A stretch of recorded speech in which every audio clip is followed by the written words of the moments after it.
Salut les gars. Yo! Ça, Nico, ça Hello, dévague? ça va et Très vous? bien, très bien. Ravi de vous retrouver de l'autre côté du miroir dans le podcast IA, les news de l'IA. Un nouveau podcast, ouais, dans la continuité de ce que tu fais déjà, Nico, c'est ça? Ouais, tout à fait. Donc écoutez les gars, trop bien. Donc je précise, donc on est le vendredi 5 mai 2023, vu qu'on va parler de news, avec Réal Devac, le vrai, Samy, notre champion, et moi-même.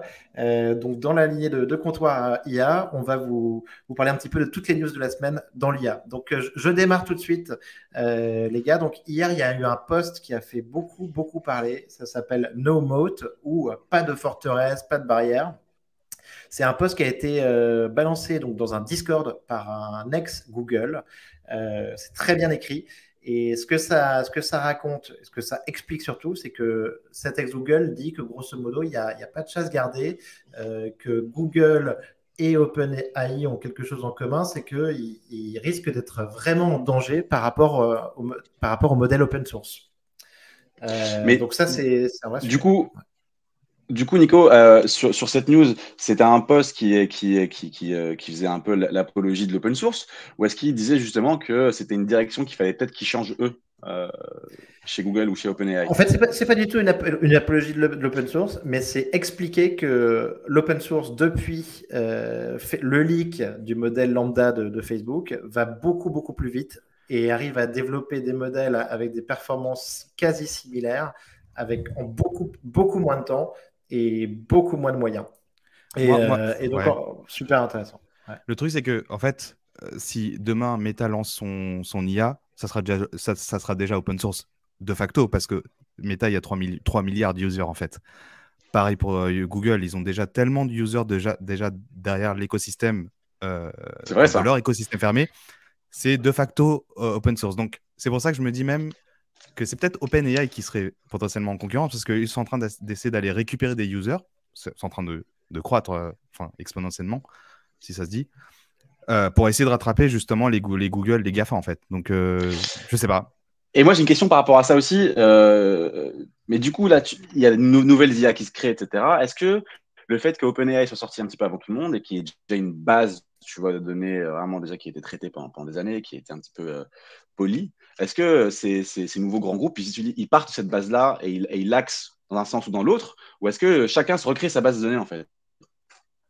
Non, en fait, tu pars de modèles existants et de modèles open source. Et ce qui est super intéressant, c'est que justement, moi, je pensais que OpenAI avait une avance de malade. Je pensais que c'était vraiment les seuls à avoir un beau modèle bien fini, bien poli et tout ça. Mais vraiment, ce qu'on t'explique là, c'est que grâce à certaines technologies, notamment le LoRa, Low Rank Adaptation, qui permet de fine-tuner les modèles, en fait, n'importe quel développeur peut partir d'un modèle open source et développer quelque chose d'hyper compétitif. En fait, il n'y a plus vraiment de barrière à l'entrée et ils arrivent à développer des modèles qui vont être multimodaux, qui vont tenir sur un iPhone, qui vont être scalable. Et franchement, c'est une vraie question. On pensait que OpenAI avait une avance de malade. On se rend compte à la lecture de ce post qui semble assez pertinent que c'est pas certain. Les gars, pour enchaîner, on a Geoff Continuons, Hinton. continuons. On en a beaucoup parlé cette semaine. Beaucoup parlé cette semaine. Ouais. Geoffrey Hinton, père fondateur du machine learning et du deep learning, qui a quitté Google. Qui a quitté Google du coup pour pouvoir s'exprimer clairement, c'est ça? Bah, c'est ce qu'il a Ouais. dit. C'est ce qu'il a dit, qu'il quittait Google en fait histoire d'avoir un petit peu plus de liberté de parole, en disant aussi que c'est pas forcément que Google ne respectait pas des bons principes de gestion et face au risque de l'IA, c'était pas ça le sujet, mais d'avoir plus de liberté. Franchement, moi, je trouvais ça assez étonnant. Mais par contre, ce qu'il y a, c'est qu'il a listé, en fait, selon lui, les grands cas qui lui semblent super dangereux sur le développement de l'IA et l'IA générative du moment.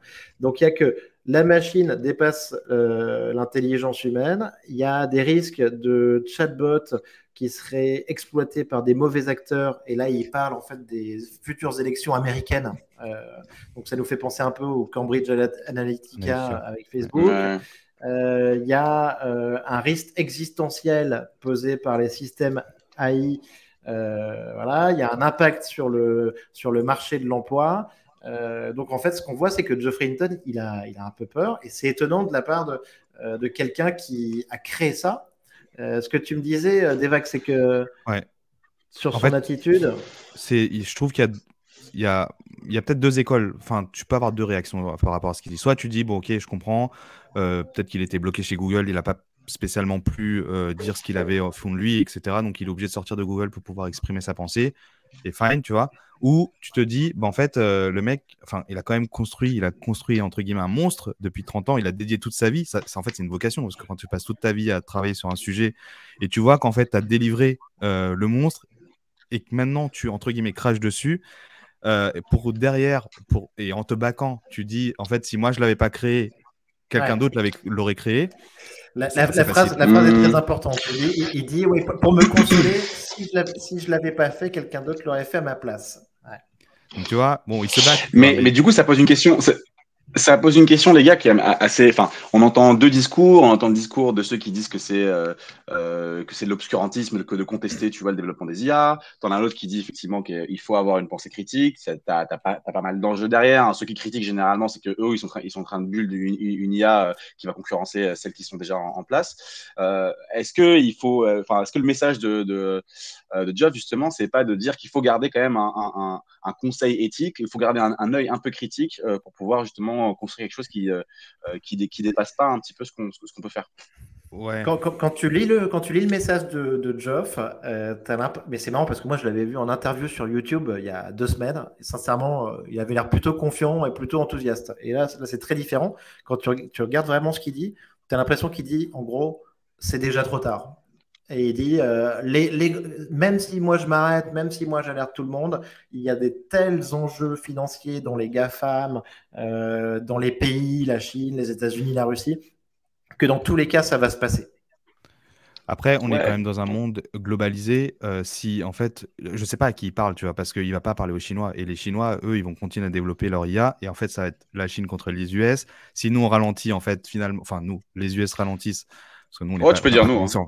on n'a pas commencé en France encore. Donc, mais si les US ralentissent, bah, la Chine va prendre un peu Non, d'avance. mais Et tu sais, tu as toujours cette guerre un peu commerciale. Tu vois, ça c'est sera vrai que c'est pas intéressant, facile, ça hein, sera comme tu intéressant dis. de suivre ce qu'il a à dire. Ça sera Ouais. intéressant de suivre ce qu'il a à dire justement et avoir Non, non, un mais retour critique. Je pense que c'est ce qui manque. Quelqu'un qui est, c'est c'est un nouveau quelqu'un discours. C'est un nouveau qu'on discours. qu'on peut Après avoir eu truster, tu vois. Ah ouais, non Ouais. mais il y a 3 semaines, un mois, on a eu la demande de moratoire de 6 mois, donc arrêter l'innovation pendant 6 mois sur les modèles supérieurs en performance HGPT4. Donc ça, c'était un premier message d'alerte. Là, c'est un nouveau message, mais cette fois-ci de quelqu'un qui dit que dans tous les cas, ça va se faire et que ça lui fait peur. Après, il y en a d'autres qui tiennent un parti différent, notamment Yann Lequin, qui te dit c'est pas parce que l'IA est plus intelligente que nous qu'elle va avoir forcément une volonté de domination. Ouais. Et ça, il insiste très fortement là-dessus. Donc point super important. Les gars, pour enchaîner, donc Sam Altman, Ouais. donc CEO fondateur d'OpenAI. The man of the moment. Exactement, qui sera certainement inscrit en tant Time. que père fondateur de l'IA. Voilà. Donc Sam Altman, ce qu'on a vu, c'est que d'un côté, OpenAI double ses pertes avec 540 millions de dollars de pertes, alors que pourtant il commence à bien monétiser avec les centaines de millions d'utilisateurs payants sur GPT-4. Mais de l'autre côté, il a un plan, Sam Altman, qui est quand même de lever le montant de 100 milliards de dollars sur les années prochaines pour atteindre un niveau qui est le développement d'une intelligence artificielle qui serait suffisamment avancée pour s'améliorer elle-même et donc devenir vraiment AGI. Et donc, voilà. Ouais, c'est marrant de se dire que généralement, quand tu lèves autant d'argent, c'est que c'est pour prendre du staff. Et donc là, son staff, c'est pour entraîner une IA qui va remplacer tout le monde. C'est assez drôle quand même de se dire que les 100 milliards vont être utilisés on à ça. pourrait se dire que c'est se couper l'herbe sous le pied, mais clairement, tu vois, au moment, s'il arrive à atteindre ça, bon, bah, tu vois, il y aura plus de questions. On sera dans un nouveau monde et tout sera complètement révolutionné. Après, moi sincèrement, est-ce qu'il dit- je suis pas si étonné que ça, parce que sincèrement, l'investissement de Microsoft là, sur la valeur de 30 milliards, tout le monde avait dit que c'était énorme, mais par rapport à la puissance transformatrice de l'AI et d'OpenAI, moi, c'est 100 milliards par rapport aux valos de Google, de Apple, qui sont autour du trilliard. Pour moi, c'est quelque chose qui est tout à fait entendable. Et comme le disait Emad Mostak, le patron de Stability, dans tous les cas, Google, dans les prochains mois, dans les prochaines années, ils vont investir au moins 100 milliards de dollars sur le développement de l'IA. Ouais, mais du coup, ils vont lever auprès de qui, par exemple, tu vois? Parce qu'ils vont devoir lever auprès de... Google, ils ont à peine besoin de lever, tu vois. Déjà, non, je veux dire OpenAI. Sam, il veut lever auprès de qui? Bonne question. Ça, je ne sais pas. En tout cas, cas, certainement pas Elon Musk. Ouais, non, certainement pas Elon Musk, non, c'est sûr. Ok, hyper intéressant, mais est-ce qu'il donne une time frame un petit peu à partir du moment où il lève, quand est-ce qu'il aura un petit peu une espèce de répercussion de son investissement? Non, là on est sur quelque chose de vague, tu vois, sur un projet, c'est une première déclaration, mais je pense qu'elle est importante parce que ça veut dire qu'il y a quand même une vraie vision long terme, et parce que depuis en fait qu'il avait dit qu'il arrêtait un petit peu les travaux sur GPT-5 notamment, qu'il ne voulait pas le sortir, on ne savait pas trop ce qui allait se passer derrière. Mais donc c'est un truc intéressant, mais par contre là-dessus, il n'y a pas de timeline. En fait, ils ne veulent pas être trop dans la prévision. C'est pas parce que du coup, j'avais entendu comme quoi ils voulaient ralentir un peu GPT-5 pas avant 2024, mais donc du coup les investisseurs ils seront pas spécialement intéressés, donc il essaie de faire cette annonce-là pour créer un peu une hype aussi, tu vois, parce qu'il a peut-être dit 100 milliards comme ça, tu vois, parce qu'on sait pas trop ce qu'il y a derrière. En vrai, on sait pas trop ce qu'il y a derrière. À ce stade, c'est que de la stratégie. À ce stade, chaque déclaration fait partie du plan, quoi. Ouais, moi je trouve que c'est un peu de la stratcom pour dire moi je suis aussi gros qu'un Google, je suis aussi gros qu'un Microsoft. Mais tout à fait les gars, tout à fait les gars. Il y a un plan de communication qui est très très très puissant, et de toute façon avec le moratoire, la montée de l'inquiétude, il fallait qu'il y ait une déclaration en mode attention, il ne va pas y avoir un GPT-5 tout de suite, parce que là avec GPT-4 les gens ont déjà commencé à flipper, donc ça c'était bien orchestré. Donc là-dessus il a rassuré un petit peu, et maintenant il recommence un petit peu à montrer son ambition, et je pense que c'est une communication, comme tu le dis Samy, pour faire comprendre aussi aux GAFAM qu'ils vont aller assez loin, je pense. Ouais. Ok, trop cool. Trop cool. Autre actu, Nico? Ouais, avec plaisir. Alors, l'actu du moment, et donc en étant tous les trois Rug Radio France, Comptoir Web3, tout ça, c'est des sujets qu'on suit de très près. C'est la folie des PP en ce moment. Là, le cours explose. Le PP va dépasser certainement l'Apecoin. C'est une folie. On s'en mange les doigts. Listé sur Binance. Ça vient d'être sur Binance. Et donc, mais pourquoi je parle de ça? C'est parce que c'est quand même un peu la mode des meme coins. Et le deuxième meme coin vraiment qui vient à l'esprit en ce moment après PP, c'est le Turbo. Et le Turbo, qui est donc non complet, le Turbo Toad, il a une histoire bien particulière qui nous intéresse beaucoup ici. C'est qu'en fait, il a été créé grâce à l'IA. En fait, c'est un artiste digital qui essayait de vendre des NFT qui ne vendait rien à cause du bear market. Et en fait, le type est parti sur ChatGPT, GPT-4, et il a dit tu es memecoin GPT, un génie de l'AI capable de créer des memecoins qui vont cartonner et être dans le top du classement CoinGecko. Explique-moi comment je dois faire. Et il a suivi en fait toutes les recommandations. Il a eu le nom de Turbo grâce à ça. Il a fait le visuel grâce à Midjourney. Ensuite, il a fait voter un petit peu sa communauté. Et là, il nous a fait donc ce truc-là, donc un projet complètement assisté par l'IA. Moi, je trouve ça fascinant. Et là, il y a une market cap qui a peut-être à 75 millions de dollars. Beeple a fait un dessin dessus hier qui a été commenté par Elon Musk. Donc, Musk a repris aussi, non? C'est ça. Ouais, c'est ça. Musk a liké ça. Incroyable. Ouais, c'est là où et moi, ce que je trouve incroyable, c'est que je pense qu'on va arriver sur un nouveau monde dans les mois qui viennent, où il y aura des types qui sont un petit peu des petits génies cachés dans leur chambre d'adolescent et qui vont pouvoir sortir des projets incroyables. C'est comme le type qui avait demandé crée-moi une startup, un site internet e-commerce qui va cartonner, et qui avait suivi là-dessus les recos de ChatGPT. En fait, ça permet d'aller beaucoup plus loin que ce que ferait normalement une personne un petit peu toute seule, et beaucoup plus rapidement. Et là, c'est la preuve. Et en plus, là, il a quand même bien timé le marché. Aussi de... Ouais, ce Je serait disais intéressant de voir un peu. Alors attends, parce qu'il y a un petit delay. Vas-y, Devac, je t'en prie. non, je disais enfin, en tout cas, sur ce projet-là, il a réussi à bien terminer le marché parce qu'en ce moment, dans la crypto, dans les NFT, on se fait chier, clairement.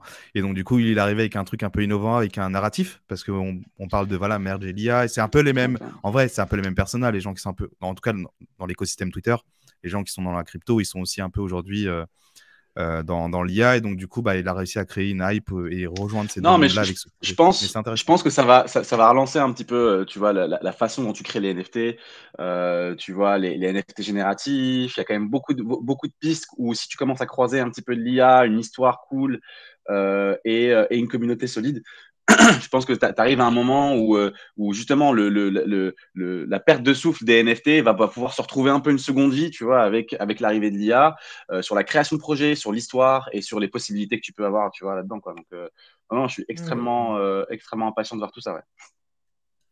Attendons de voir aussi quand même, je dirais, si tout l'argent là qui va rentrer là dans les meme coins, qui sont des meme coins NFT à la base, hein, PP c'est des NFT, Turbo ben, ça vient d'un artiste NFT.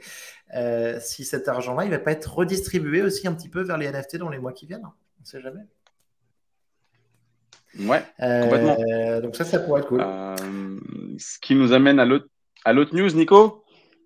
Exact, Samy. Donc l'autre news, bah, c'est Devac. Moi, j'avais oublié, alors que pourtant j'ai essayé cette semaine et c'est extraordinaire. On ne pouvait pas passer à côté. C'est donc c'est Inflection, la boîte. Inflection, on en parlait parce que c'était un projet. Et grosso modo, avant d'avoir rien sorti, rien montré, il levait 800 millions de dollars sur un tour de table comme ça. Le seul truc, c'est que dedans, il y a en fait Reid Hoffman, le fondateur de LinkedIn, et il y a un ex de DeepMind, Suleiman, qui est une brute. Donc, ces deux personnes en même temps, on s'attendait à un méga projet, surtout en voyant la valorisation, les fonds levés. Et là, donc, Devac, ils ont sorti Pi cette C'est semaine. ça. Ouais, ils ont sorti Pi. En fait, Pi, ils se différencient un petit peu parce qu'ils le considèrent comme ils appellent une personal intelligence. En fait, c'est un peu un double de toi à qui tu peux demander des informations, etc., accessible très facilement. Donc, ils jouent un peu sur l'UX. Par exemple, tu peux aller enfin, quand tu vas sur le site, tu peux le télécharger entre guillemets sur un WhatsApp, sur un Messenger, sur voilà, tu vois, toutes les applications un peu de messagerie. Et donc, du coup, tu as un numéro de téléphone. En fait, par exemple, moi, je l'ai sur WhatsApp. J'ai un numéro de téléphone à qui bah, je parle, tu vois, et je lui demande des informations sur voilà, pas mal de choses, comme ChatGPT. Mais un peu plus personnalisé. Par contre, ouais, il n'est pas du tout aussi robuste que ChatGPT. Il y a quand même pas mal d'erreurs qu'on va voir, hein. Je pense que c'est le renforcement learning. Je pense que plus les gens l'utilisent, plus bah, ça va pouvoir aussi s'optimiser et rendre l'IA, enfin, en tout cas, plus robuste. Mais en tout cas, c'est intéressant de voir qu'il bah, y a de plus en plus de concurrents qui commencent à arriver sur le landscape, et puis on va voir ce que ça donne demain. Ouais, des concurrents et qui s'adressent, tu vois, à monsieur et madame tout le monde, quoi. Ouais. Bien sûr. Des concurrents qui s'adressent à monsieur et madame tout le monde, donc c'est encore une fois comment mettre un petit peu l'accent là-dessus, quoi. Moi, j'ai trouvé ça très cool. Au début, je me suis dit, c'est quoi ce truc tout lent? Et en fait, j'ai vu un tweet là-dessus de Linus qui fait des super tweets. Il analysait un petit peu l'UX de Pi. Et cette lenteur, un petit peu, ce texte qui apparaît un petit peu différemment de la chatbot ChatGPT, au final, ça donne un petit côté quali, un petit côté premium, et même un petit côté où on est plus à l'aise, je pense, dans Exactement, la confidence, plus que dans la productivité chez ChatGPT. Ça joue un peu J'ai sur ressenti la ça. psychologie un peu humaine, parce que même l'UX sur le site est très bien faite. Enfin, vraiment, parce que voilà, ChatGPT, c'est bien fait quand même, tu vois, mais tu vois, les tons gris, etc., ça fait très IT, tu vois, alors que là, on parle de vert, agréable, etc. En plus, tu vois, téléchargeable sur un Messenger, mais WhatsApp, tu es déjà très, très familier avec WhatsApp, tu parles avec tes potes, avec ta famille. En fait, c'est un contact dans ta liste de contacts, tu vois. Donc, tu sais, ils ont vraiment bien trouvé l'angle d'attaque par rapport à ça. Et puis, en fait, aujourd'hui, et c'est intéressant. Tu vois, donc, Et c'est intéressant de voir aussi la vitesse du développement de l'UX aussi, tu vois. C'est-à-dire qu'avant, sur ce type d'outil où tu avais vraiment la techno qui était au premier plan, le fait d'avoir un truc smooth te prenait 1 an, 2 ans avant d'arriver, tu vois, à analyser, tu vois, l'UX, enfin, l'utilisation des gens, tu vois, le schéma classique, quoi. Le produit, puis d'abord, et puis après, ensuite, tu le rends smooth. Et là, tu vois vraiment la différence. La techno, elle est là, elle existe, et direct, en fait, ce qui fait la différence d'une application à une autre, ça va être l'UX, ça va être la destination, tu vois, du public, ça va être la façon dont ça va être pensé psychologiquement. Donc, je trouve ça assez stylé aussi, la vitesse d'avancement sur ces sujets-là aussi, quoi. Ah non, mais tout à fait d'accord. Mais de toute façon, en plus, c'est ce qui a fait le succès de ChatGPT, c'est le côté anthropomorphique où tu es sur une UX, tu as l'impression de t'adresser à une personne, tu as l'impression qu'il y a quelqu'un en face. Donc là, il y a une vraie sensibilité sur ce sujet. Et en tout cas, moi, je suis très impressionné par ce qu'ils ont fait. Même si j'ai eu quelques réponses, moi, qui étaient un petit peu. Ça fait un peu bizarre parce que quand on est habitué à ChatGPT, moi, le truc, donc le paille, de temps en temps, il me répondait, il me faisait un peu d'humour et de temps en temps, il m'envoyait un petit peu balader. Donc, il n'a pas la même politesse non plus que ChatGPT, mais c'est ça qui est intéressant. Ouais, complètement. Est-ce qu'il nous reste une petite dernière news, Nico, Dev? Un truc un peu plus écosystème, un peu plus high level peut-être? Non seulement une dernière news, high level, tout à fait, et ensuite, on présentera le projet de la semaine que Devac nous présentera. On fera ça donc chaque semaine. Donc sur la dernière news, c'est le gouvernement américain. Donc on en parlait avec Devac, mais donc moi j'ai vu un tweet de POTUS, donc de Joe Biden, qui a reçu les leaders de l'IA américaine à la Maison Blanche hier. Et je vais vous lire la phrase de commentaire qu'il a sorti que j'ai trouvé moi exceptionnelle. Même si je trouve que Biden, de temps en temps, bah, il n'est pas tout jeune et tout ça. En tout cas, la mentalité américaine, je la trouve excellente là-dessus. Donc, Biden, il dit, ils sont tous dans la salle. Hein. Il y a Sam Altman, il y a le PDG de Google, il y a tout le monde. Et Biden, il dit, je suis juste venu pour vous dire merci. Donc, tu vois, c'est déjà, il accueille ces mecs-là. Il ne dit pas vous êtes le diable ou un truc comme ça. C'est pour vous dire merci. Ce que vous faites a un potentiel énorme et est aussi un énorme danger. Donc, tu vois, là, il pose des trucs. Après, il dit j'espère que vous comprenez, j'espère que vous saurez nous éduquer. Donc, tu vois, ça, c'est quand même se placer. Tu vois, je trouve que c'est assez une super approche de la part c'est de hyper intéressant. Vous saurez nous éduquer pour nous dire ce que vous pensez, ce qui est le plus important pour protéger la société et aussi pour permettre l'avancement de ces technologies. Et après, il finit en disant c'est hyper important. Et moi, je trouve ça vraiment génial parce que et je trouve que ça manque énormément en France et en Europe. Et ça me fait penser à une phrase d'Eric Schmidt, l'ancien PDG de Google, qui a été de dire il ne peut pas y avoir de comité d'éthique sans avoir un comité, en même temps, une fonction de croissance. En fait, aux États-Unis, c'est ethics and growth. C'est jamais éthique tout court, c'est jamais régulation. C'est assez marrant de voir que les États-Unis, ils avancent plus sur des questions un petit peu plus philosophiques, éthiques, tu vois, autour de la technologie. Et de l'autre côté, tu vois, sur tout ce qui est crypto, NFT, digital assets, ils sont beaucoup plus européens, je dirais, tu vois, que nous. Et nous, on fonctionne un peu sur le schéma inverse. C'est-à-dire que l'IA qui apporte vraiment plein de questions, tu vois, autour de la philosophie, autour de la conscience, un peu, tu vois, des relations humaines, plein de choses, développement de technologie, la transhumance, plein de choses. C'est des sujets sur lesquels beaucoup de penseurs français, européens se sont penchés, ont pondu des livres. Et là, on est vachement en retard par rapport à ça. Et on avance plus sur le côté libéral économique des cryptos et des NFT. Et c'est assez marrant de voir un peu la dichotomie et les pôles un peu s'inverser là-dessus, quoi. Ouais, de toute façon, les US versus la crypto. La crypto, ça met en danger quand même le pouvoir, en fait, qui est déjà en place, l'establishment aux US. Le dollar, tu vois. Alors que là, en fait, on parle de croissance, on parle de... Non, mais c'est vrai. Après, là, on parle de croissance, on parle d'attirer des nouvelles startups, on parle de... Enfin, l'économie, tu vois, et la tech, c'est quand même très porteur. Aujourd'hui, on le voit depuis plus de 20 ans, c'est porteur et en fait, l'IA, c'est un step de plus, tu vois, et même, c'est un grand step, tu vois. Donc, ils ont tout intérêt à faire passer le bon message, tu vois, pour et nous, je trouve qu'on ne fait pas assez le nécessaire, tu vois, on ne fait pas ça assez. On verra, hein, peut-être que Emmanuel Macron, il a d'autres plans derrière, mais c'est vrai que ça manque un peu, en tout cas en Europe, beaucoup en France, parce qu'on voit qu'au UK, en tout cas, il y a des tweets, il y a des tweets. Il y a des tweets, ouais. Que Nico retweet. Il y a des tweets que Nico retweet avec un enthousiasme fou. Attends. Non, mais moi, je trouve ça génial que le président de la République, Emmanuel Macron, là-dessus, utilise ChatGPT et en parle. C'est déjà très important et franchement, parce que heureusement, on n'est pas encore à la place de l'Italie là-dessus. Et après, non, ce que j'ai découvert, c'est qu'il y a quand même une vraie stratégie nationale sur l'IA. Ok. Par contre, c'est vrai qu'au-delà du débat éthique, il faut savoir être vraiment dans l'innovation, investir massivement là-dedans et aider les acteurs présents en France sur le sujet. Ça, Messieurs, il je nous pense qu'on est reste tous 5 d'accord minutes. là-dessus. Eh ben, 5 minutes, c'est parfait. Est-ce C'est que, Eva qui va Gerd, tu nous veux pas faire nous la faire une petite présentation. Une petite démo de FinChat. FinChat, en fait, c'est un outil qui est sorti il n'y a pas très longtemps. Donc, c'est alpha, comme on dit dans le monde du Web3. 4 semaines. Ça a 4 semaines de vie, ce truc. En fait, c'est niche. Hein. C'est vraiment une IA de niche.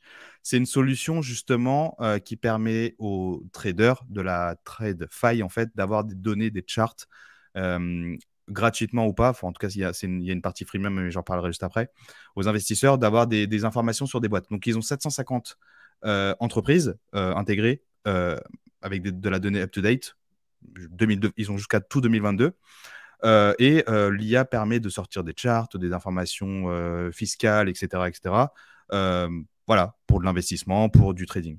Je vais partager mon écran et je vais essayer de décrire ce que je vous montre.